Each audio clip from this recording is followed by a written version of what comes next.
이 저녁 하나님께서 우리에게 주신 말씀 마태복음 13장 45절로 46절까지 말씀입니다.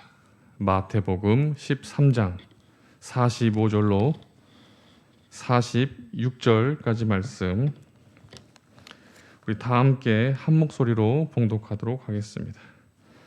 또 천국은 마치 좋은 진주를 구하는 장사와 같으니 극히 값진 진주 하나를 발견하매 가서 자기의 소유를 다 팔아 그 진주를 사느니라.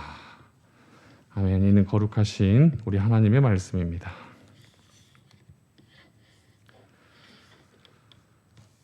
세상에서 가장 놀라운 사람이 있습니다.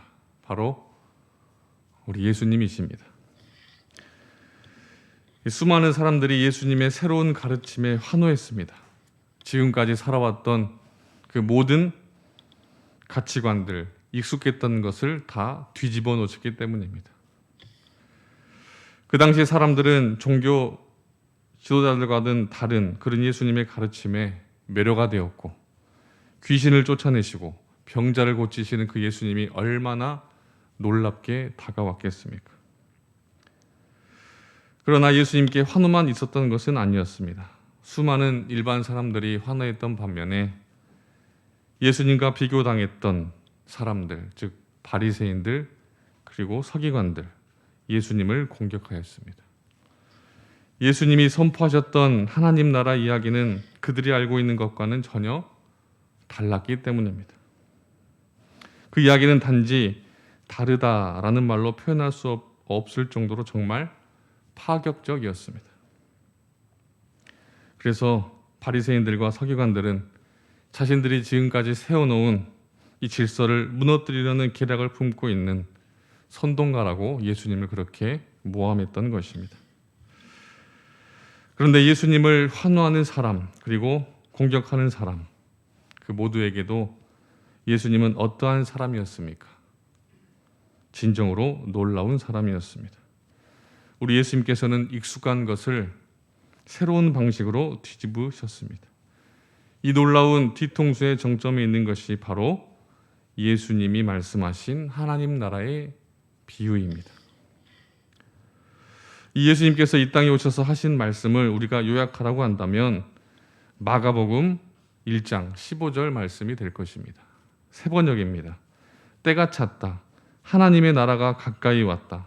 회개하여라. 복음을 믿어라 라고 예수님께서 이 땅에 오셔서 하시고 싶었던 말씀을 하셨습니다. 이 말씀은 두 가지 내용을 담고 있습니다. 하나는 하나님 나라가 곧 올 것이라는 그런 말씀입니다. 아마도 이 말씀은 당시의 사람들에게 고생 끝 이제 행복 시작이라는 그러한 의미를 지녔을 것입니다. 당시 사람들은 자신들이 겪는 수많은 고난과 절망을 몰아내는 새로운 시대를 그렇게 기대했을 것입니다. 그러나 예수님은 단지 하나님 나라의 도래만을 고지하지 않으셨습니다. 이어지는 말씀에 예수님은 또 하나의 내용을 첨부하십니다. 하나님 나라가 온다면 혹 하나님 나라가 올 때 무엇을 해야 하는지에 관한 내용을 또 말씀하셨습니다. 예수님은 사람들에게 회개와 복음에 대한 믿음을 요구하셨습니다. 하나님 나라가 온다고 일이 끝나는 것은 아닙니다. 하나님 나라가 하나님의 통치라면 하나님의 도래는 하나님의 일입니다. 하지만 그렇다고 하나님 나라 앞에서 인간이 할 수 있는 것이 아무것도 없다는 말씀은 아닙니다. 분명히 해야 할 우리 인간들만의 일이 있습니다. 바로 예수님께서 명령하신 회개입니다.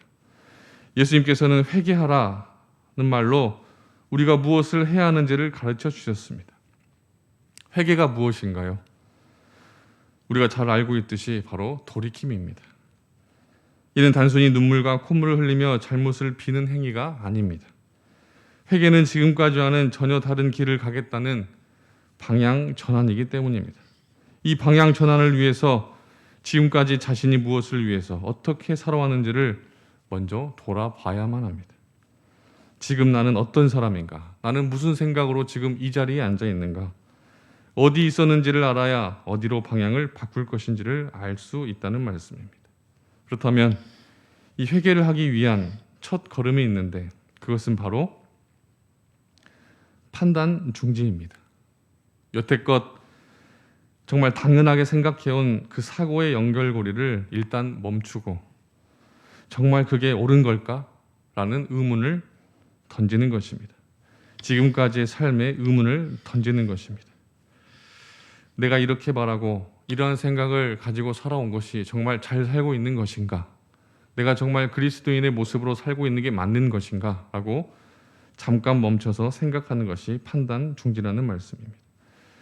철학적인 용어로 조금 있어 보이는 단어로 말씀을 드리자면 바로 에포케라고 그렇게 말합니다. 에포케는 판단 중지입니다. 이 철학에서 말하고 있는 에포케 그리고 판단 중지, 자신이 옳다고 여겨온 일, 그로 인해 누렸던 그 권리와 힘, 혹은 어쩔 수 없이 당했던 고통과 불의, 이 모든 것을 찬찬히 들여다보게 하는 힘이 있다는 말씀입니다. 아침에 태양이 뜨는 것, 우리는 너무나 바쁘게 살기 때문에 뭐 그런가 보다라고 생각도 없이 지내지만 사실 이거 하나만 묵상하더라도 우리 하나님이 얼마나 신실하신 분이십니까? 온 우주를 운행하시며 가을에는 낙엽을 떨어뜨리시는 우리 하나님, 변함없으신 그 하나님, 우리가 하루를 경외하는 마음으로 시작할 수 있고 또 어김없이 뜨는 태양에 감사할 수 있고 감사의 삶을 살아갈 수 있게 된다는 말씀입니다. 그래서 이 판단 중지가 가지고 있는 힘은 엄청납니다. 우리에게 갑자기 닥치는 고난의 의미도 또 행복의 의미도 지금까지의 삶에 대한 이 전적인 물음이 바로 회개이기 때문입니다. 우리 삶에 당하는 것은 하나도 없음을 알게 해주는 것이 바로 이 판단 중지를 통한 회개라는 말씀입니다. 예수님이 살던 당시 황제가 다스리던 그 시절 힘이 최고였습니다. 지금도 마찬가지였지만 힘 있는 사람이 힘 없는 사람을 통치하는 그런 권력 관계를 유지했던 그러한 시대에 우리 예수님은 반대를 말했습니다. 하나님 나라는 당연하게 여겨온 것, 왕의 통치의 의문을 제기하기 만들기 때문이었습니다. 그것이 과연 옳은가? 그래야만 했는가? 라는 질문을 갖게 하기 때문이었습니다. 하나님 나라를 가리켜 우리가 경험하지 못한 새로운 세상이라고 할 때 그 신세계에 들어가는 첫 관문이 바로 회개라는 사실을, 또 그 회개의 첫 발걸음은 에포케, 즉 판단 중지라는 사실을 꼭 기억하시기를 바랍니다. 우리 예수님은 사명이 있으셨습니다. 바로 하나님 나라를 선포하는 것이었습니다. 하나님 나라를 소개하고 하나님 나라로 사람들을 데리고 가고 싶으셨습니다. 그 나라가 왜 희망인지, 어떠한 모양으로 오는지, 그곳에서 무엇을 해야 하는지를 그렇게 사람들에게 전하셨습니다. 예수님이 하나님 나라를 구체적으로 보여줄 때 사람들의 희망도 함께 구체화가 되었고 사람들의 삶은 달라졌습니다. 그러나 문제는 그들이 경험해 보지 못한 하나님 나라를 어떻게 설명하는가에 있었습니다. 알지 못하는 것을 손에 잡힐 듯 보여주어야 희망은 단단히 뿌리를 내릴 수 있습니다. 그렇지 않으면 희망은 그저 뜬구름에 불과하기 때문입니다.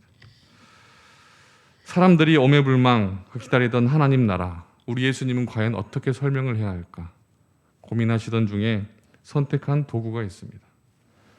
마태복음 13장 34절로 35절 말씀입니다. 예수께서 이 모든 것을 무리에게 비유로 말씀하시고 비유가 아니면 아무것도 말씀하지 아니하셨으니 이는 선지자를 통하여 말씀하신 바 내가 입을 열어 비유로 말하고 창세부터 감추어진 것들을 드러내리라 함을 이루려 하심이라 라고 말씀하십니다.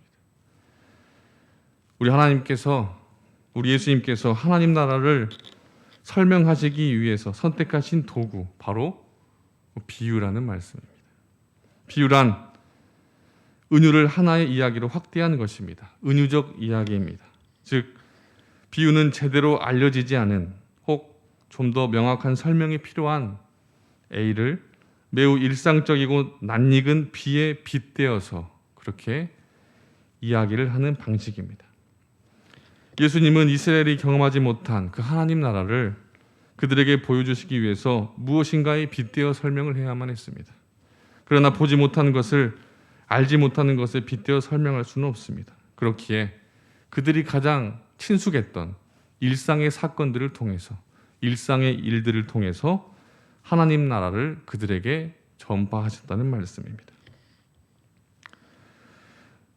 그래서 이스라엘 백성들은 매우 쉽게 하나님의 말씀에 귀를 기울일 수 있었습니다. 그러나 일상적이고 평범한 이야기들 속에 참 진리가 있었기에 그것은 사람들의 생각을 뛰어넘게 했다는 것입니다. 예수님은 하나님 나라의 비유를 통해 매우 낯익은 이야기에서 매우 낯설게 다가오는 새로움을 덧입히게 말씀하셨습니다. 우리 예수님은 일상의 창을 통해 영혼을 바라보시는 분이셨기 때문입니다. 그래서 놀라운 사람이었던 우리 예수님, 하나님 나라를 통해서 그 시대의 모든 이에게 도전하셨습니다. 너네들이 지금 생각하고 판단하는 것이 다 아니다라고 말씀하십니다. 하나님 나라의 비유는 모든 시대에 던지는 도전이라는 말씀입니다. 하나님 나라의 비유는 평범한 일상의 이야기를 통해 한 번도 경험해 보지 못한 새로운 세계로 우리를 이끄는 관문이라는 말씀입니다. 그래서 예수님의 비유는 언제나 새롭고 놀랄 수밖에 없습니다. 그런데 더 놀라운 사실이 있습니다. 우리의 눈에는 이 비유가 더 이상 놀랍지 않다는 것입니다. 진주 비유, 숨겨진 보물 비유, 성경에 수많은 비유가 나오지만 우리는 그냥 넘어갈 뿐입니다. 비유는 하나님 나라를 경험해 보지 않았다는 데서 그 어려움이 오지 않습니다. 하나님 나라를 빗대어 설명하는 이 성경의 배경이 있습니다. 이 시대는 바로 1세기였던 팔레스타인의 일상이 우리에게는 낯설기 때문입니다. 그럼에도 불구하고 우리는 익숙한 방법으로 우리가 하나님 나라를 사고하고 또한 익숙한 가치로 우리의 판단대로 우리의 가치관대로 쉽게 생각하면서 그렇게 성경을 읽게 됩니다. 그래서 비유가 더 이상 새롭게 다가오지 않게 된다는 말씀입니다. 그래서 어느 순간 우리는 비유를 통해 도전을 받을 수 없게 되었습니다. 하지만 이 시간을 통해서 우리들이 도전받는 시간이 되었으면 좋겠습니다. 성경 말씀이 다 중요하겠지만 그 중에서도 예수님께서 직접 하셨던 말씀이 가장 중요하지 않겠습니까? 예수님께서 이 땅에 오셔서 하고 싶으셨던 말씀, 바로 하나님 나라를 비유로 말씀하시는 그 말씀을 통해서 우리가 말을 건네시는 예수님을 꼭 이 시간 만났으면 좋겠습니다. 이 수요일 저녁 시간마다 예수님께서 진정 우리에게 하시고자 하셨던 말들이 무엇이었는지 고민해보고 묵상해보고 도전받으시는 복되고 귀한 시간이 되시기를 바랍니다. 오늘 본문 마태복음 13장 또 45절 46절 말씀을 세 번역으로 우리 다시 한 번만 다 함께 읽도록 하겠습니다. 하나님 나라는 좋은 진주를 구하는 상인과 같다. 그가 값진 진주 하나를 발견하면 가서 가진 것을 다 팔아서 그것을 산다라고 말씀합니다. 오늘 말씀 흔히 우리가 무슨 비유로 알고 있나요? 바로 진주 비유라고 알고 있습니다. 진주 비유라고 알고 있는 하나님 나라 비유입니다. 대부분의 경우에는 간단한 비유 제목이 붙어서 그 비유의 내용을 암시적으로 전달하는 역할을 합니다.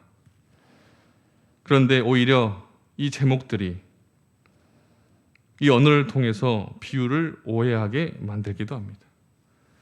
이 진주 비유라는 이 제목을 통해서 우리는 그 제목에 갇히게 된다는 말씀입니다. 비유의 목적은 빗대어진 것을 통해서 그 뒤에 있는 진짜로 나아가게 하는 역할이 있는데 이 진주 비유라는 것을 통해 우리는 진주에게 발목이 잡힌다는 말씀입니다. 진주 얼마나 영롱하고 아름답습니까? 저는 집에 없지만 집마다 진주 하나씩은 있지 않습니까? 보고 있으면 참 아름다운 이 진주가, 우리는 하나님 나라가 바로 이 진주이기를 바랍니다. 그 진주는 그래서 당신 것입니다 라는 그러한 속삭임을 통해 우리를 헷갈리게 합니다. 물론 하나님 나라는 진주처럼 영롱하고 빛이 날 것이며 또 비교할 수 없는 아름다운 곳이겠지만, 오늘 본문이 이 비유를 통해 말하고자 하는 것은 단순히 진주처럼 아름다운 하나님 나라에 그치고자 함이 아니라는 말씀입니다. 명확하게 말하자면 이 비유는 진주 비유가 아닙니다. 진주에 관한 이야기가 아니라 진주를 찾아다니는 상인에 관한 이야기이기 때문입니다. 이 비유는 애초에 잘못된 해석을, 제목을 달아놓음으로써 하나님 나라에 대한 오해를 불러일으키기에 충분했습니다. 우리들은 진주에 사로잡히게 된다면 그 너머에 있는 하나님 나라로 나아갈 수 없게 된다는 말씀입니다. 예수님께서 말씀하신 진주를 찾아다니는 상인에 관한 이야기를 통해서 영롱한 진주를 뛰어넘어 진짜 하나님 나라를 지향하시는 복된 우리 성도님들이 다 되시기를 바랍니다. 오늘 예수님께서는 하나님 나라를 좋은 지우를 구하는 상인에 비유했습니다. 귀한 진주를 발견한 한 상인이 그것을 보고 가진 것을 전부 팔아서 그 진주를 사는 그러한 내용입니다. 여기서 사용된 상인이라는 단어를 보면 그는 소매상보다는 도매상 정도의 그러한 규모를 갖춘 사람으로 추정할 수 있습니다. 그는 아마 좋은 진주를 찾으러 직접 나서기도 했을 것이고, 또 자신에게 좋은 진주도 가지고 오는 사람들과 거래도 했을 것입니다. 그는 분명히 좋은 진주를 얻기 위해서 할 수 있는 충분한 노력을 기울였을 것입니다. 하지만 이러한 노력을 그 사람만 한 것은 아니었을 것입니다. 수많은 진주 상인들이 좋은 진주를 얻기 위해서 동일한 노력을 기울였을 것입니다. 그렇다면 그가 자신의 모든 것을 걸고 사들일 만큼 이 좋은 진주를 발견했다는 것은 무슨 의미일까요? 과연 이 진주는 누구든지 의심 없이 모든 것을 걸 만한 아주 큰 진주였을까요? 다른 상인들은 이 진주를 보지 못했지만 오늘 성경에서 말씀하고 있는 이 진주 상인이 맨 처음 이 진주를 발견했을까요? 얼마나 피땀을 흘리고 발품을 팔아야 이 진주를 발견할 수 있을까요? 어쩌면 내가 아직 진주를 발견하지 못한 것, 순전한 나의 게으름 때문이 아니었을까요? 이러한 질문들은 비유를 듣는 사람들을 절망과 자책으로 몰아넣습니다. 진주를 발견하지 못한 나의 책임이 마치 상인에게 있는 것처럼 말하기 때문입니다. 하지만 이 짧은 은유 이야기는 무수한 상황을 우리에게 알려줍니다. 진주를 찾아 나선 수많은 사람들, 또 오랜 시간 동안 여러 곳을 다니며 만났던 수많은 진주들, 진주의 가치를 매기며 갈등했던 수많은 순간들, 그 시간들, 진주가 아니더라도 우리가 살면서 겪는 수많은 사건은 이 비유 속에 나오는 상인의 여정과도 많이 닮아 있습니다. 이제야 발견한 아름다운 진주는 아마도 어제는 그냥 지나쳤을 그 진주는 아니었을까요? 그 진주는 노력의 결과로 비로소 얻게 된 진주가 아니라는 말씀입니다. 열심히 찾아다닌다고 해서 좋은 진주를 얻을 수 있는 것이 아닙니다. 진주를 발견하는 것은 언제나 일종의 행운입니다. 진주는 우연은 기회에 발견이 되는 것입니다. 그러므로 이 비유를 사용해서 진주를 찾을 때까지 끝없이 노력하라 라고 부추긴다면 결코 우리는 진주를 발견하는 기쁨에 다다르지 못할 것입니다. 비유는 진주를 사러 다녔던 지난한 과정을 상상하게 하면서 그 속에서 무엇을 찾아다는지를 묻게 만드는 역할을 한다는 것입니다. 무엇을 위해서 이토록 고된 삶을 견뎌냈는가? 우리는 어떻게 이 자리까지 왔는가? 진주를 찾는 상인의 그 모습을 통하여서, 그 여정을 통하여서 또 우리의 삶을 되돌아볼 때, 바로 그때 하나님의 말씀이 우리에게 임한다는 말씀입니다. 이 질문은 우리를 판단 중지, 즉 에포케의 순간으로 이끌게 됩니다. 모든 판단을 중지하고 새로이 상황을 볼 수 있을 때, 바로 진주가 자신의 얼굴을 내밀면서 나는 그냥 예전부터 여기에 이렇게 있었어요 라고 반짝이며 말하는 것과 같은 그러한 눈이 떠지는 순간이 우리의 삶 속에도 넘치게 된다는 말씀입니다. 세상이 다르게 보이는 순간이라는 말씀입니다. 다시 시작할 수 있는 희망이 생기는 순간이라는 말씀입니다. 그러나 상인이 발견한 이 진주, 사실 재산을 다 팔아도 살 만큼 대단한 진주가 아니었을 수도 있습니다. 하찮은 진주였을 수도 있습니다. 그 상인이 도매상이었다고 한다면 그 사람의 재산은 상당했을 것입니다. 누군가 그에게 이 정도 진주 때문에 전 재산을 팔아서 그것을 산다고 했을 때 그거는 멍청한 짓이라고 조언했을 수도 있습니다. 우리의 자본주의적 계산으로 볼 때 상인이 잘못된 선택을 했다고 볼 수도 있습니다. 그러나 그의 선택이 이 판단 중지 이후의 선택이라면 그것들은 무의미합니다. 이제 이 상인은 새로운 눈이 열렸기 때문입니다. 진주는 이전의 가치를 무효화했고 전혀 새로운 곳으로 상인을 인도할 것이기 때문입니다. 만일 누군가가 그 사람 정말 한심하게 모든 것을 팔아서 그 사람 탕진했어, 그 사람 망했어 라고 뒷담화를 늘어놓는다 할지라도 상인은 후회하지 않을 것입니다. 그는 새로운 곳으로 갔기 때문입니다. 상인이 발견한 진주가 그를 부자로 만들어줄 것이라고 생각했다면 이 비유를 오독한 것입니다. 상인은 부자가 되는 방법을 택한 것이 아니라 전혀 가보지 않은 길로 들어섰다는 말씀입니다. 가보지 않은 길을 갔던 성경의 아브라함도 마찬가지입니다. 인간적인 생각으로 본토 친척 아비집을 떠난다는 것이 얼마나 두려웠을까요? 그는 계산하지 않고 하나님께서 가라고 말씀하시자 판단을 중지하고 회개하였고 결국 방향을 돌이켜 믿음의 조상이 될 수 있었습니다. 하지만 아브라함도 인간이었기에 실수를 할 때가 있었습니다. 아브라함이 85세 그리고 그의 아내 사라가 75세 때 하나님께서 약속하신 아들 이삭을 주시지 않자 조급함이 올라옵니다. 그래서 아내 사라의 종이었던 하갈을 자신의 몸종으로 이용하여서 이스마엘을 낳게 합니다. 하지만 진짜 엄마였던 하갈은 사라의 집에서 평안히 살 수 없었습니다. 이후에 이삭이 태어나자 하갈과 이스마엘은 아브라함의 집에서 나올 수밖에 없었습니다. 그리고 광야에 이르게 됩니다. 물이 떨어지고 아이의 목숨이 위태로운 상황에서 하갈이 할 수 있었던 것은 무엇이었을까요? 하나님 앞에서 울부짖는 것뿐이었습니다. 하나님께서는 죽음 앞에서 두려워하는 하갈의 눈을 밝히셨고 그녀는 샘을 발견할 수 있었습니다. 없던 샘이 갑자기 생긴 것이 아니었습니다.